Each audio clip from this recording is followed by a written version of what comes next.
Daily Go Get Mism Show. I said Daily Go Get Mism Show. You think it ain't when it is? You think it won't when it whiz? We are here and we are in motion. We do this thing, taking off fast lane, no coasting, and everything is gonna be all right. It's Wednesday night. We shine bright even though it's the nighttime. In a week, probably won't be. The sun will still be shining. So this is the Daily Go Get Mism Show.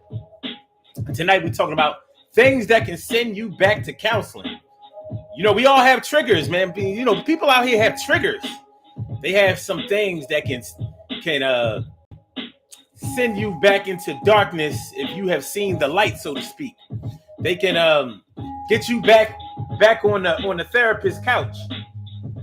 You know, I have been to therapy before. You know, I've never seen a therapist's office where they had a couch. That's just a TV thing. We gonna see about it, be about it. I get it going on, popping. Yeah. It's on word. So things that can send you back to counseling. Sometimes, man, you might be feeling like you slipping back into darkness. Slipping into darkness.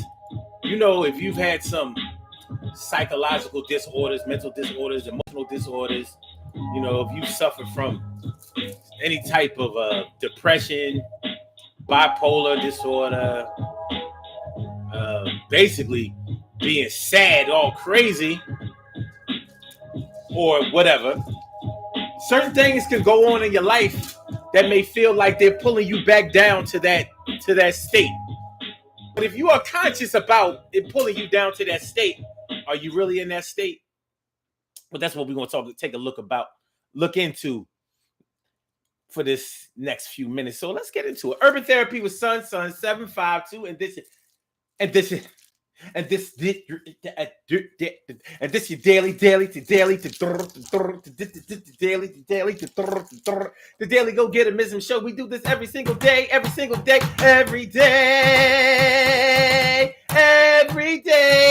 it rains, every day it rains. And the DG will do the same. We break it down, baby. Every day it rains, and the DG will do the same.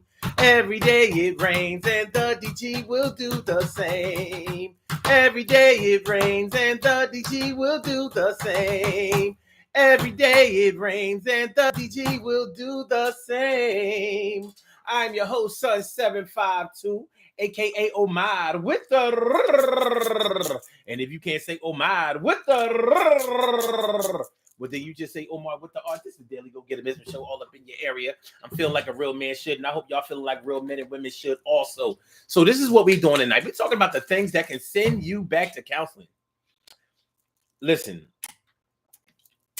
sometimes you might feel like there are things going on in your life, things that are happening around you that make you feel like you are losing control over your emotional state, over your mental state. I have good news. The good news is that if you are conscious that something is wrong with you or starting to become wrong with you, you're actually in a very good place, because real crazy people, they think everything is all right, and they think that what they're talking about and how they're feeling and the things that they may be doing are right, 100% right. As a matter of fact, everybody else is wrong and they just don't understand. And you'll see. So that's what we're talking about today, tonight, right now on the Daily Go Get a Business Show. Things that can send you back to counseling. Now, you can only go back to counseling if you've ever been to counseling before in the first place. So if you've ever had some emotional problems, if you've ever suffered from depression, a lot of people suffer from depression. It's nothing to be ashamed of. You know, it's really just a chemical imbalance. But if you've ever been around somebody or exposed to somebody or have had to deal with somebody who is either in denial of their depression or fully in tune with it and is conscious enough about it to use it as a tool or a weapon in times when they need it. And you know what I'm talking about. Those who've ever been through this know what I'm talking about.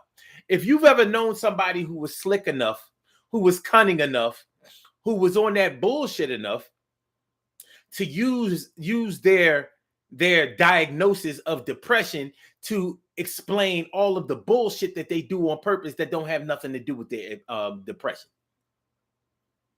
Yeah, if they suffer from bipolar disorder, they do little fuck shit and they blame it on bipolar depression or bipolar disorder. I'm sorry. There is a such thing as bipolar depression too. But nonetheless, if you've ever known somebody who dealt with acute personality disorder, now that's a little bit different because that's bordering on the whole sort of like schizophrenia. It's very serious, but it's treatable, and there are plenty of people out here dealing with it, living with it, functioning very well with it. But if you've ever known somebody who used that as an excuse, a reason, or as a tool to gain sympathy from others when they are dead wrong, when they do their little bullshit, then you'll understand what I'm talking about. So what are we really talking about? What are we really talking about when we start talking about things that can send you back to counseling? There are some legitimate things that may make you feel like your life is out of control. And they are things, some of those things are changeable, and some of those things are things that only you can change or only you can adjust to, or they will require you to have to make some type of concession in the way that you process grief. Like to make it brief, a death of a loved one can send you back to counseling. People handle grief differently. And people who don't deal directly with grief or have that type of Rock of Gibraltar type of exterior or that type of demeanor where they give off this energy like nothing really affects them. Well, for a person who is deeply affected by death and the grief of death, being around somebody that acts all hard and hard nosed and hard body and just like, well, life goes on and blah, blah, blah, blah, blah, it can be very disheartening to the person who is deeply ingrained and immersed in their grief. Hey, man, death is the surest part of life that there is. There is nothing more sure in life than death. We're all going to die. We all know somebody by this point who has died. More than likely, we all have somebody who has been close to us, who was close to us, who is no longer here. And it's tough. I mean, it can be tougher than tough. For some people, as you know, it's very devastating. Some people don't come back from it well. Some people suffer from grief and mourn for months. Some people for years, and some people at that same time every year. People who celebrate or mourn death dates. That's why I try to advise against doing that. But hey, people do what they do. And I can't tell a person how to hurt. So when we start talking about things that can send you back to counseling, when somebody close to you dies, if you have insurance, if you have health insurance, and sometimes, well, I have to admit, I don't really know how this works. But a lot of times when you're making funeral arrangements and going through that, a lot of times they will someone will offer you grief counseling, somebody to talk to. Sometimes it's in a group of people who have lost a loved one and are trying their best to deal with it. And it's a good idea because you see that it's not only you that's going through this thing, and you can also see the lives of people who have gone through it, made it through it, are still fighting through it, and and dealing with it. So it can be a good example to you. But the group counseling and the grief counseling is a form of counseling, and they may be one of those things, and a death in the family, should I say, could be one of those things that send you to that counseling. I believe in therapy. I believe in counseling because I know that sometimes the biggest or the hardest thing about dealing with anything that goes on in your life, any trouble that you get into in your life, is that you feel so isolated. You feel so alone. You feel so by yourself. You just feel like only this is only happening to me. This is only happening, to nobody else in the world. Only me. And you may even start saying, why me?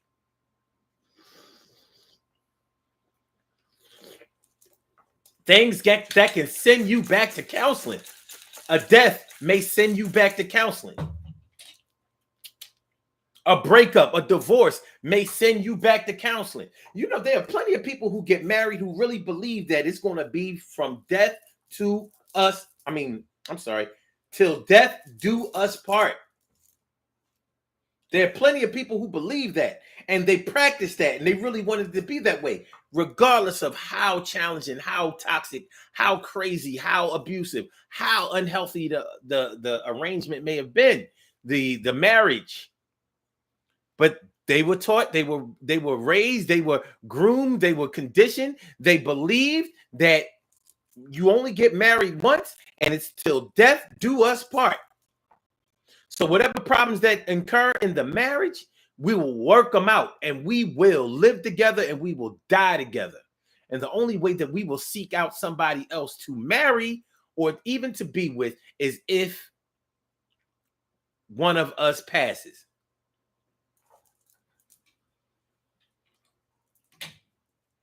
So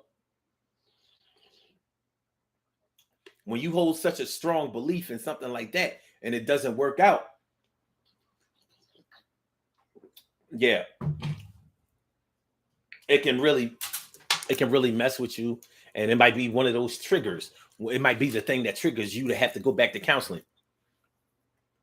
But we can't discount the things that will lead up to a divorce or a breakup in the first place. And one of those things are stress in a relationship, cheating in a relationship, distrust in a relationship, money problems in a relationship. Let me ask y'all what y'all think. What do you think is harder for most people to deal with? If you had to guess, because I don't know, I don't have any statistical data, not that I would even trust in it that much, but from what you have seen, your experiences, your personal experiences, what do y'all think is more devastating to most people? The divorce itself, or the breakup itself, or all the things in a relationship, all the toxicity in a relationship that may lead to a breakup or a divorce? What do you think? Because logically, you would think that all of the toxic things that led up to the breakup or the divorce would make you more confident and expectant and desirous of the breakup or the divorce. But and I know that we know people who have defied that whole thing. What's going on, Stacy White? Good to see me. Some of you, Robbie Robin Ming, T. Carey Wright, Norris Hill, Carol Chamberlain, Robin Ming, Shirley Cheryl. What's going on with y'all? How y'all feeling tonight? Tonight we're talking about those things that can lead you back to counseling. Like, I think I need to make an appointment with my therapist. I haven't gone to therapy in a while. I thought I was doing okay, but some things have happened recently that I feel like I need to get off my chest, and I'm not around people that I can get things off my chest to. They're not very helpful. I can't trust them. They may, they're either going to try to ridicule me, or they'll go and tell other people things about what I'm going through, and I don't need that right now. I need to go see somebody who is actually going to help me, not put me on more notice and give me more things that will lead me back to counseling. What do y'all think? What's worse? the things that lead up to a breakup, or the breakup itself. Sometimes the breakup itself can be the straw that broke the camel's back. Especially if it's a situation where you weren't even the one that was wrong. It wasn't you. You were the forgiving one. You were the good witch. You were the one that said, you know what? I know you fucked up, and I know that you're fucked up. But you know what? You are my little fucked up person. You're mine. I'm yours. So listen, I'm willing to put all of that shit that happened behind us. I'm willing to do it. Let's do it. And that person who has already done you dirty, they the one that want to break up. Now, they might want to break up because they want to be with the person that they cheated with, or they may just want a better life, or maybe they have some type of psychological problems where they see you as being the biggest problem, and it's them. So how is it that your understanding, your compassion and understanding and forgiveness is the thing that sent you to counseling?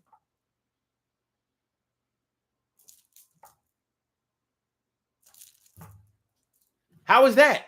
It happens though.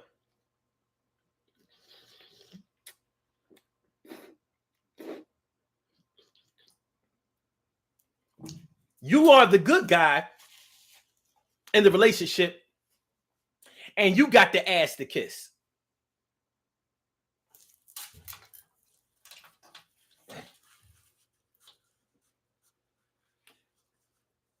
Carol Chamberlain says, that's good to know that I'm in a good space. I recognize I may very well need counseling. Yeah, I mean, it's real shit. Nara says, relapse. Picking back up where one left off in a career or drinking and drugging. Oh, yeah. Relapse. Yeah, that can definitely send you back to counseling. Rehab. I know a little something about rehab. I had to go to rehab my damn self. I kind of like rehab. It's kind of cool. I ain't gonna front. I liked going to rehab. When my rehab was done, I wasn't even, look, I hadn't drank. Let's see, I had to go to rehab in 2019 to get my license back. I was like, rehab? I haven't drunk since 2012. They was like, you want your license back? I was like, yeah, I want my license back. Well, the state of Delaware said you got to go to rehab. I was like, rehab?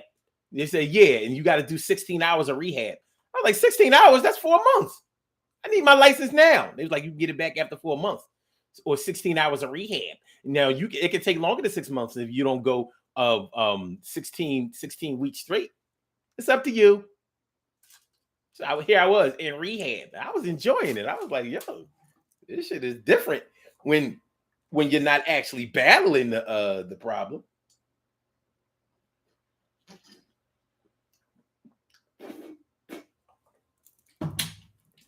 It is. It's different when you've already advanced.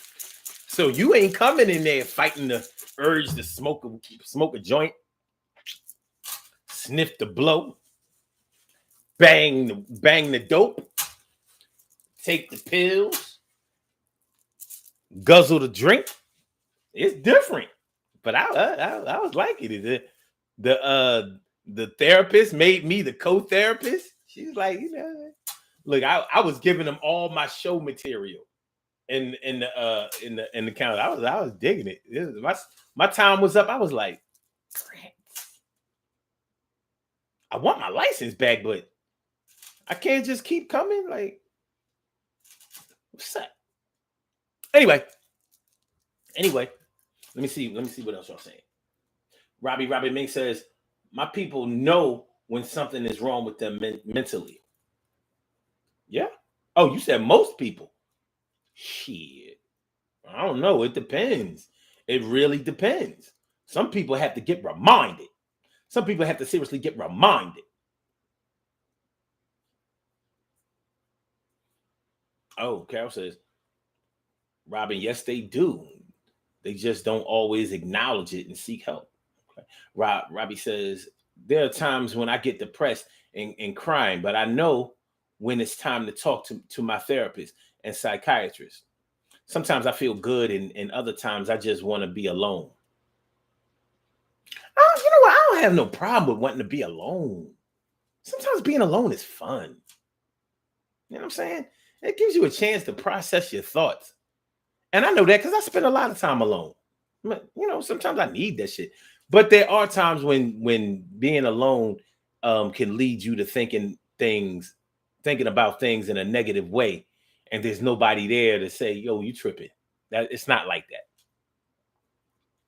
So sometimes when you get around people and you tell them, you know, how you're feeling, they like, "Yo, you tripping." It's not even like that. You like, see, I knew I should have just kept it to myself. You don't understand. Things can be going on in your mind. Let me put it this way, and this is simple. Whatever is going on in your mind is very real, extremely real to you. To you, it's extremely real, and nobody can discount that or deny that. We don't even have to go there.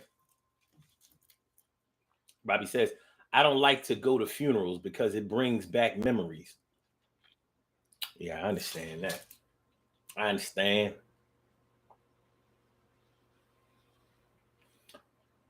No, it says homicidal and suicidal thoughts and or intentions will do it too. Yeah. Recognizing that you have homicidal or suicidal thoughts, because a lot of times the homicidal and suicidal thoughts come from people who are schizophrenic, and that is very real. They don't even look at it as homicidal or suicidal.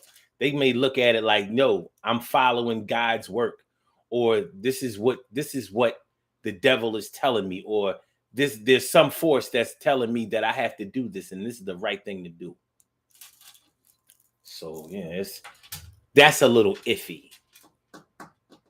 If you're conscious enough to know that you need to go to counseling, if you're feeling homicidal and suicidal, you might be doing all right. And that's the thing about it.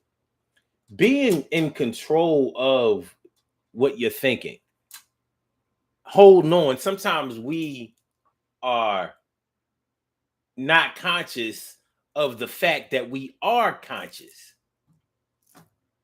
You can be unconscious of the fact that you are conscious. In other words, you know that something is wrong with you. You've been telling people like, listen, I feel like I'm on the verge of a nervous breakdown. I feel like I'm not going to be able to hold on for much longer. I feel like I'm close to the edge, man. I don't know what I'm going to do. I feel like I'm about to snap. You're actually doing okay. Now, you're feeling some serious anxiety there because you feel like something is going to happen to finally put you over the edge. Most people who do snap, they didn't see themselves snapping. They feel like, no, I had no choice but to do what I did. He made me do it. Fuck you talking about?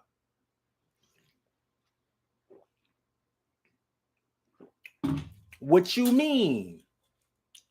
What you mean?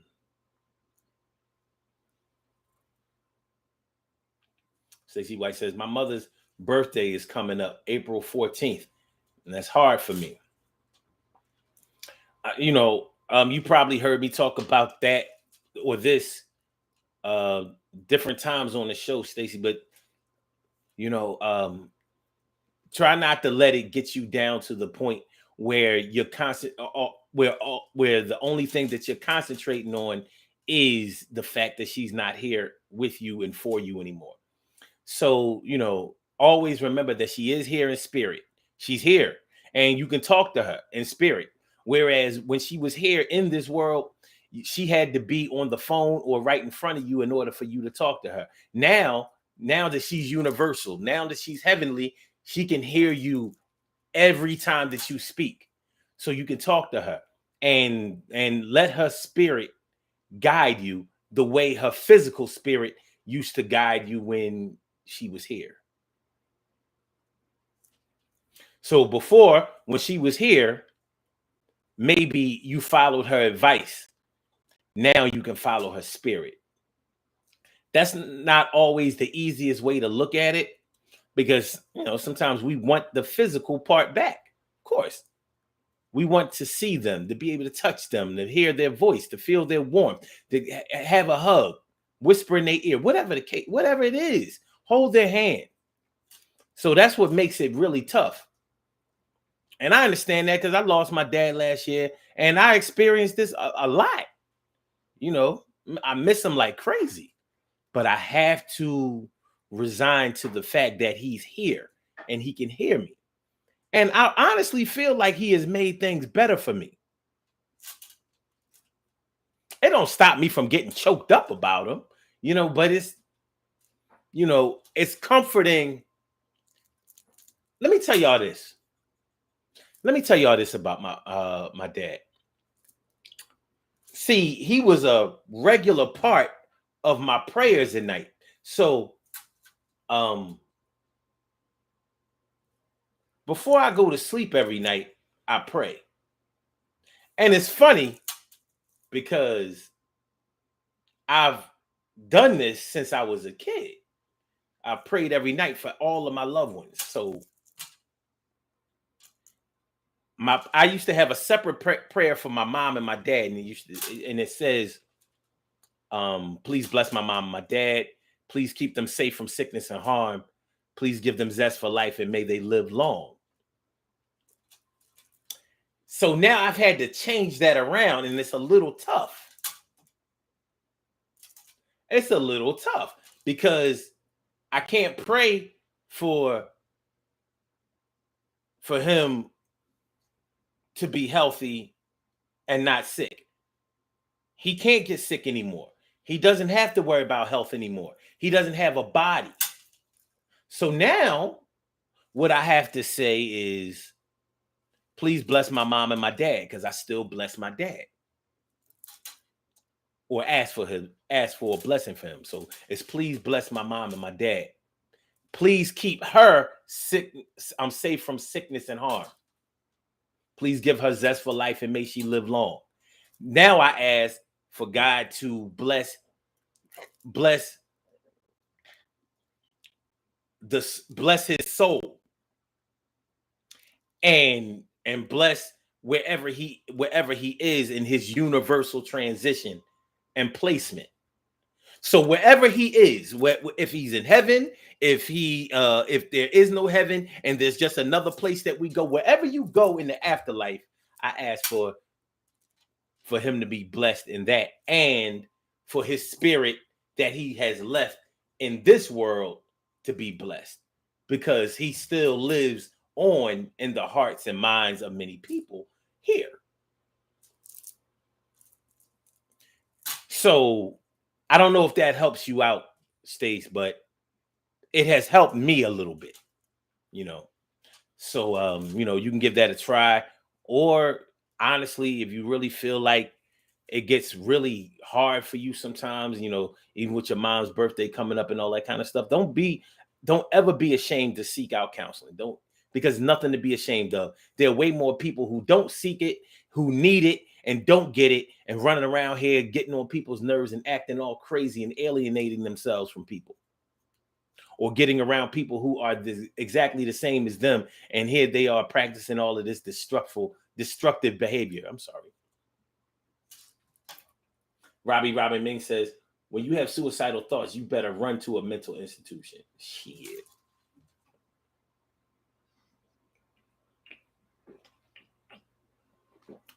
Unfortunately, people who have suicidal thoughts run right to the method of what's going to take them out of here. And that's the sad part. Carol Chamberlain says, I totally agree, Omar. I always feel the spirit of my deceased parents and brothers, because they've become your ancestors now. They've passed on. So they're guiding you. They're guiding you. They're leading you, and they're protecting you. I get choked up just thinking about it. Like, really? Y'all leading and guiding and protecting? Yeah.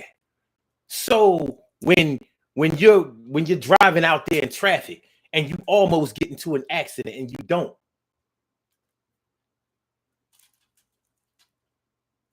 maybe that gave you a warning. Be more aware of your surroundings while you're out here driving. Anybody can get got. Shoot, Carol, me and you, we probably less worried about getting in an accident and getting hurt than we are, fucking up the ride. Like, whoa, whoa, whoa, whoa. Oh my God. Dude, what you doing? You fucked up my shit. I got caught. Insurance company. I mean, yo, give me your information. God damn it. The cops don't come out no more to take your information. I know this shit real. You know what I'm talking about? Don't fuck up my ride. I'm gonna have to whoop your ass. It was an accident. Well, yeah, look, I'm giving out these hickeys. This is for not paying. This is for running the red light. Now you sent me back to counseling. I gotta go to counseling and the auto body shop. All right. Robbie Ming says, I have been through a lot with death, but not to the point of killing myself. I always talk to my mom, daughter, and brother. When I tell people that, they think I'm crazy. Well, no, they're crazy. They're crazy. Because you obviously can trust your mom, your daughter, and your brother. The problem is you can't even trust them to have more understanding and compassion for what you're going through. Fuck them.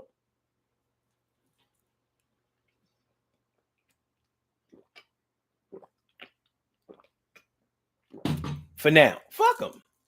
For real, you got to do what you got to do in order to make yourself feel better. It ain't all that easy to make it through this life. So when we talk about the things that might send you back to counseling, we're talking about sending you back to the things that might help you to get life again, because you're trying to live again. Oh, we have a call on the line. I didn't know. The caller with the last number is 8658. Welcome to the Daily Go Getimism Show. Thank you for holding. What's good? Hey, listen, I had the weirdest, this is so weird that this show is on tonight. I had the weirdest, most upsetting weekend in a very, very long time. I just want you to know that your words tonight are helping me. They really are. I've been dealing with a situation. It's been just tough, Yeah. and was finding the fault and putting it on myself. And I'm listening to you, and I'm realizing none of this is my fault. I did what my heart told me to do. And yeah, I got kicked in the ass. Pretty short and sweet. I got kicked in the ass by a very, very, very close relative. I didn't think it would hurt that bad, but it sort of sent me into a downward spiral. And I started rehashing things that happened from years ago. And then I thought about it. I'm like, you know what? When I think about this ass wipe has always been this way. I fell into the trap. Mm-hmm. Yeah. I'm coming out of it, because I'm realizing that the things that happened, I allowed them to happen. I actually knew better, but I had that little glimmer of hope that maybe things had changed. Now that I know that they haven't, I'm done. And it may sound cruel, but nobody can call me and tell me, hey, he needs help. He's been needing help. He refuses to get it. I'm not going to let him take me there ever again in my lifetime. I hear that. I mean, I spent 3 days in my bed. I got up, I went to work. I was at work, I was just like in another haze. And I would come home and my stomach would be in knots. And it was just a lot of anger and a lot of hurt. But I put that out there, talked to my ancestors, prayed about it. I'm good now. I'm glad. I'm really I'm good. very glad to hear that.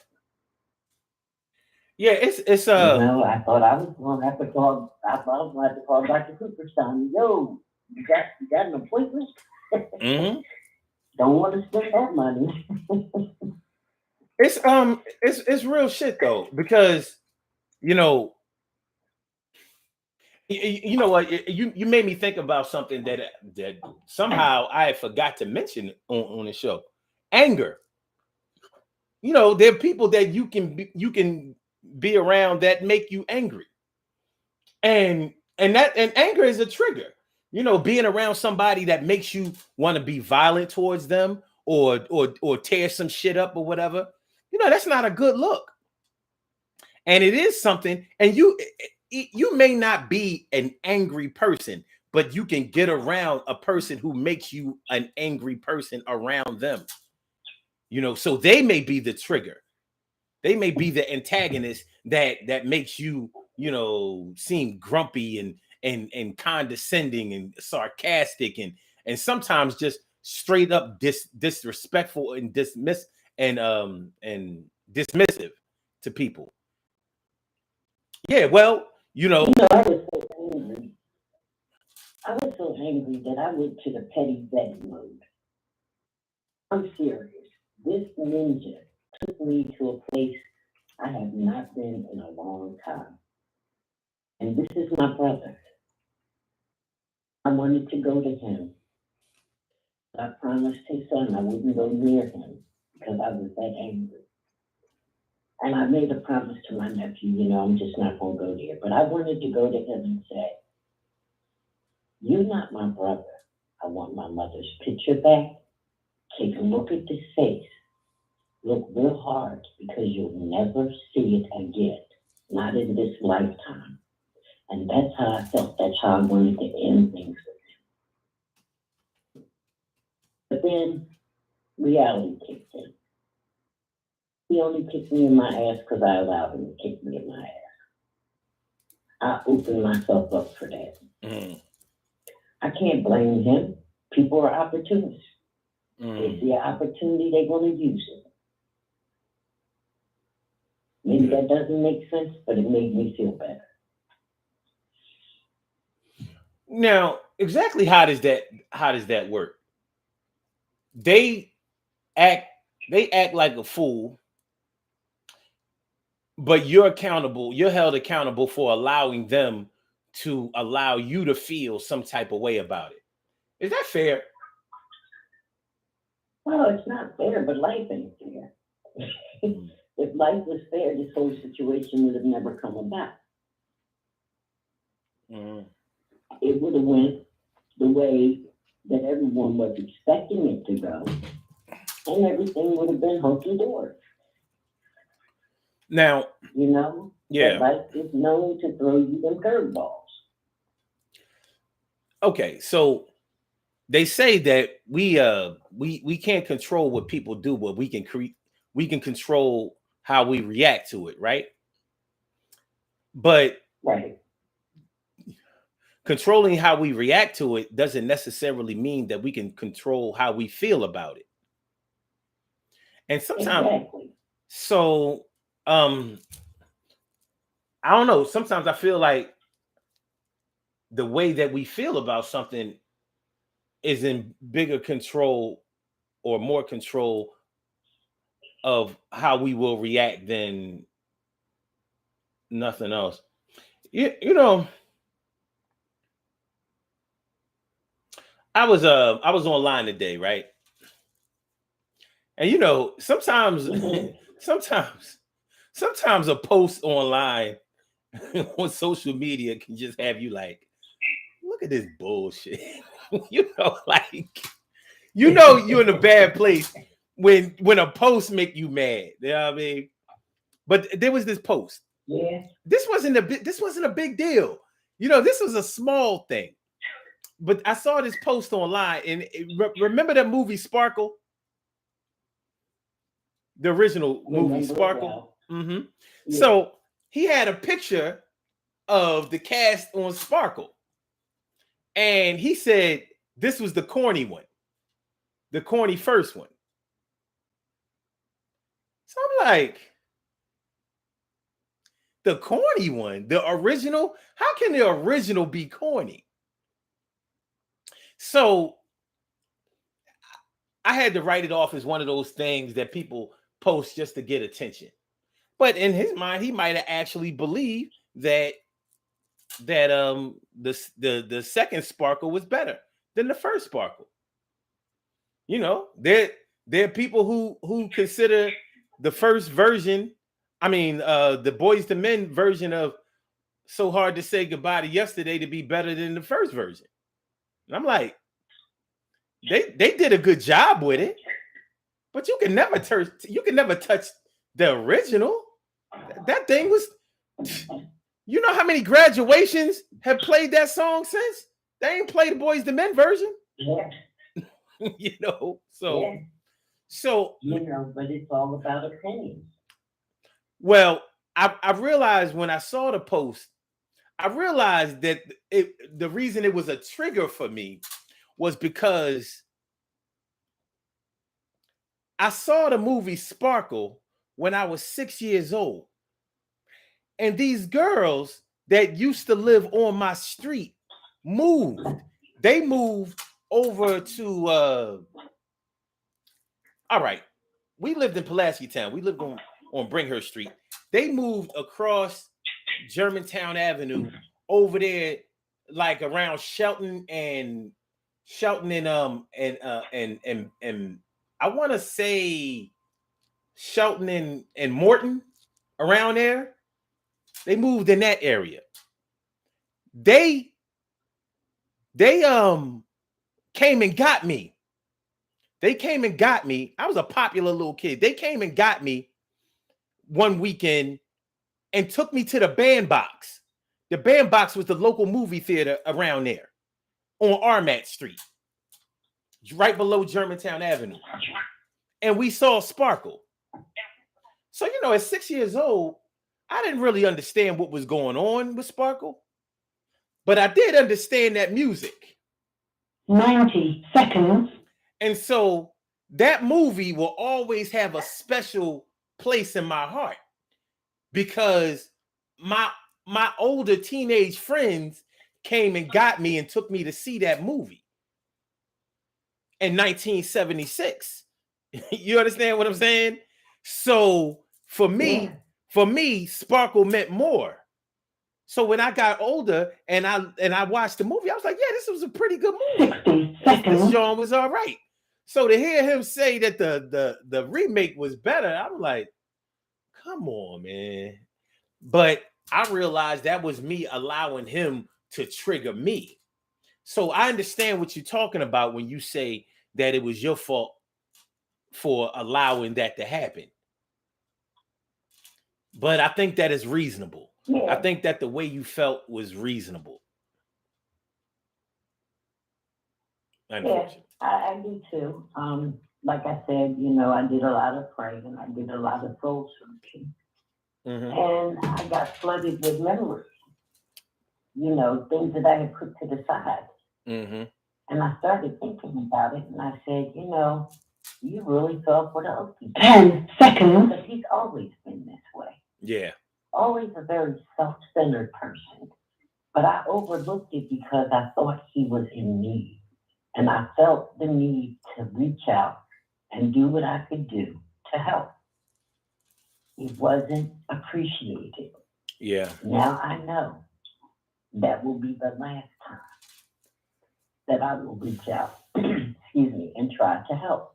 I'm just not doing it no more. It's not worth my sanity.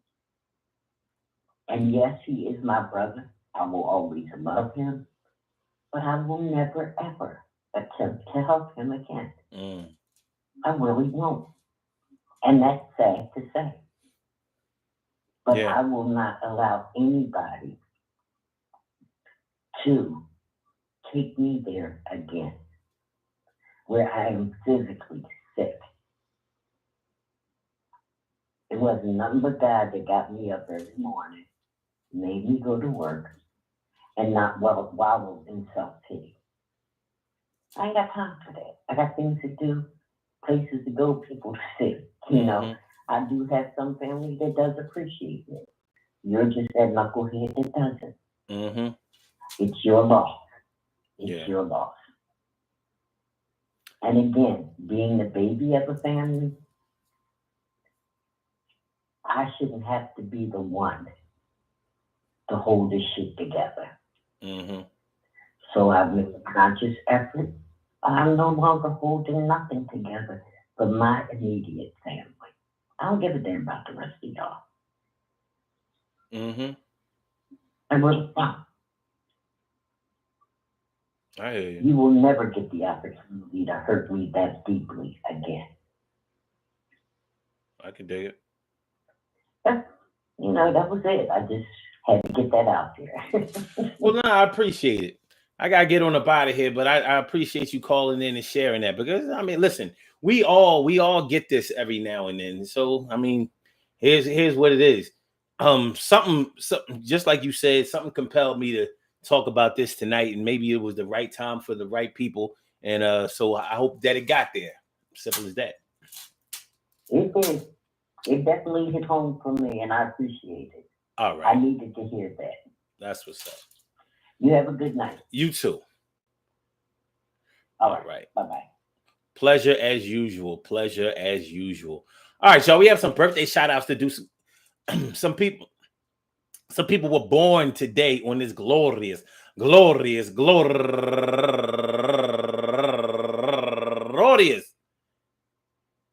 March 9th. And they deserve to be acknowledged. So let's go about our business of acknowledging them and making them feel special because they are special, because they are special, because they are S-P-E-C-I-A-L. They get the R-E-S-P-E-C-T. They are S-P-E-C-I-A-L. They get the R-E-S-P-E-C-T. They are S-P-E-C-I-A-L. They get the R-E-S-P-E-C-T. They get number one out the box. Arshella V. Parham. Happy birthday to you. And also Dion Johnson, turning 41 years old today. Happy birthday to you. And Corinne Davis, turning 36 years old today. And Belinda Lynn, happy birthday to you, turning 61 years old today. And Yelisa Cruz, turning 35 years old today. And Christine Floyd, turning 44 years old today. And James Jones, turning 66 years old today. And my man Vaughn Bird, happy birthday to you. And Selena Balmer, happy birthday to you. And my girl, Alicia Harris, turning 57 years old today. And last but not least, my brother in arms. This is my dude, Kevin G. Dukes Sr., my man, Kevin Dukes. Happy birthday to you. I want to say happy birthday to all of y'all and anyone else out there who shares this birthday on this glorious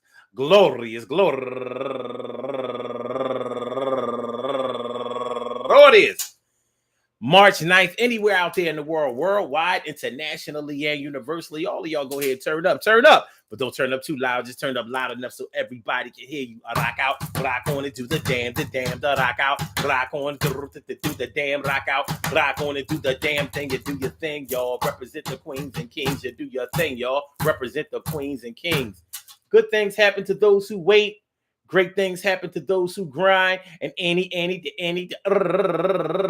can happen to those who go for theirs. So go hard, go for yours, and remember, man, listen.